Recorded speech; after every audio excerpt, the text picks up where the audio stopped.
The precious stone, Jade, has long been seen in China as a sign of luck and prestige. But the most coveted type of jade comes from Myanmar, also known as Burma, where it's often pulled from the ground by heroin-addicted miners, surviving in desperate conditions.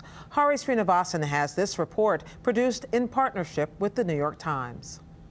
Jade lies close to the surface in the rolling hills of northern Myanmar, near the Chinese border.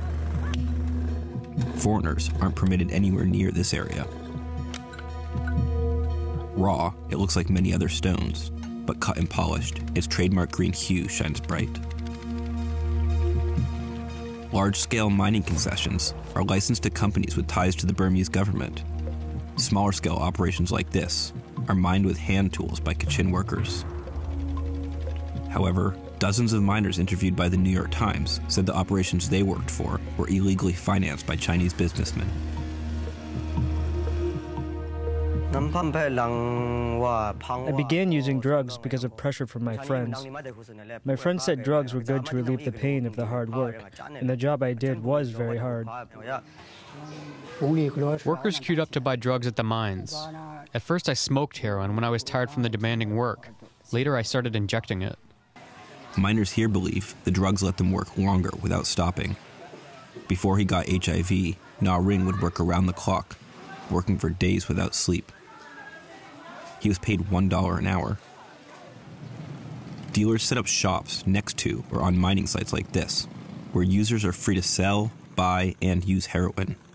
Kachin miners claim the police and military routinely take bribes and allow the market to run without interference of the law. What looks like piles of trash are in fact piles of needles. It's even easier to buy drugs than buying cigarettes in a shop. It's like a store selling noodles or bread.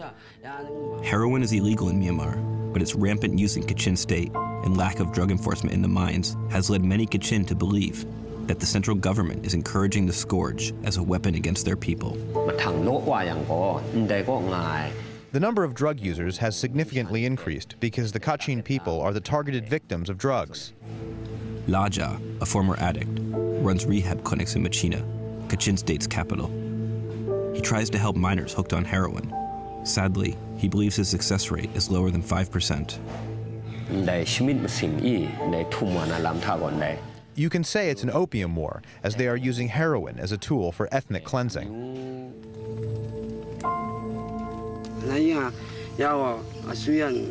You can see that there are many Kachin youth in prison. Some are in prison and some are dead, and the living ones are going to die through addiction. Joining me now is Dan Levin, who wrote the text article for the New York Times. So how long has this problem been going on, and what made it so bad?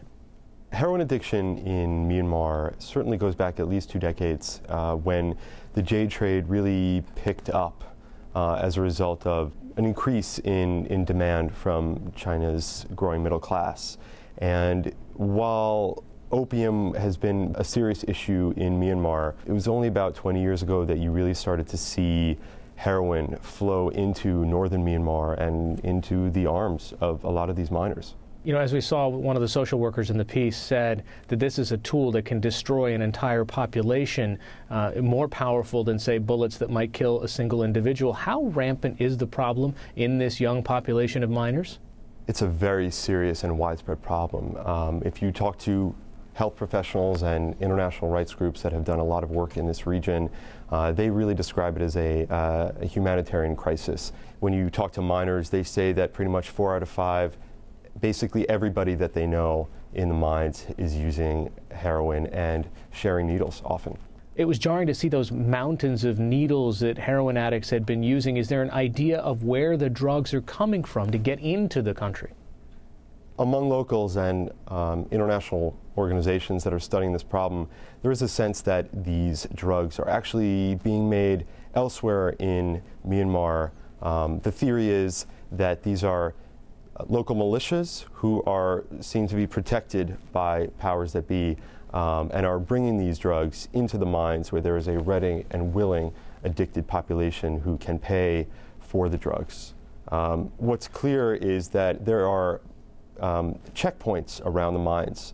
So in order to get in, someone has to be looking the other way because you have jade flowing out and drugs flowing in.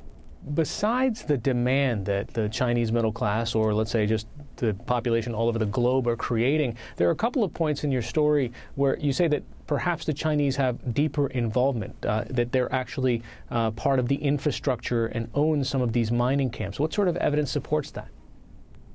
We've spoken to several people who are in the mining industry in Myanmar, as well as miners and Chinese business people who talk about how Chinese business interests are deeply involved, both in buying the gems at the mines, as well as providing financing. No one really knows who's involved in the mines, who's operating the mines. And this is an issue that has been brought to the Myanmar government, asking for more transparency of just exactly what's happening there. And so far, they really have not been that forthcoming. And this is an issue because as Myanmar looks ahead and tries to rebrand itself as a democratic, more open country, jade is a very lucrative industry that is known to be very corrupt.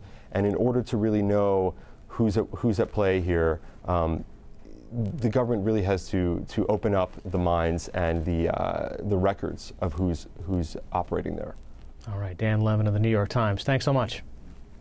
Thank you.